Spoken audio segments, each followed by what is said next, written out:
Ar esate turėję kažkokį nuotykį pakeliui į darbą? O į senai darbą nevaikščiojo. Nebuvo tokia, labai arti darbas buvo prie namų, tai 5 minutės ir darbė, tai...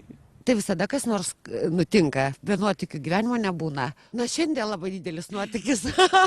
Šiandien, jūs, pavyzdžiui, sutikau dabar, tai čia man jau labai didelis įvykis. Ne, turbūt ne. Kontrolierius. Sustabdė, ne? Jo. Ar prisimenate kažkokį nuotykį, kuris jums yra nutikęs pakeliui į darbą? Niekas nenutinka. Ar yra jūs kažkoks nuotykis nutikęs pakeliui į darbą? Pakeliui į darbą? Tai kiekvieną dieną kažkas nutinka. Gal tada, kaip... Mane sustabdė vieną kartą ir paklausė, ar nematė manęs per teliką vieną kartą, kaip šokėjo. Tai taip, čia buvo man gal toks kaip keisčiausias dalykas. Ar esi turėjęs kažkokį nuotykį pakeliui į mokyklą? Nu, dažniausiai tie nuotykiai būna, žiemą, nes dažniausiai žaidžiame karą gniūžčią. Tai būna dažniausiai. Mergaitės daužot su gniūžtėm?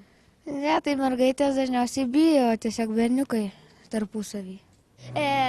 Mums vieną kartą buvo, kai mes grįžinėjom iš mokyklos, čia buvo labai kaip liūdnas, kad buvo pas mus yra toks klasiokas Erikas, mes einam, čia mūsų mokykla ir yra prūdas.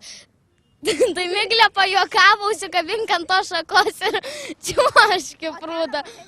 O jis specialiai paėmė ir nučiuožė. O tavo koksai? Kai aš kartą ėjau į mokyklą, aš paslidau ant ledo ir galva nukritau į sniegą. Ir jau pusę sniegą.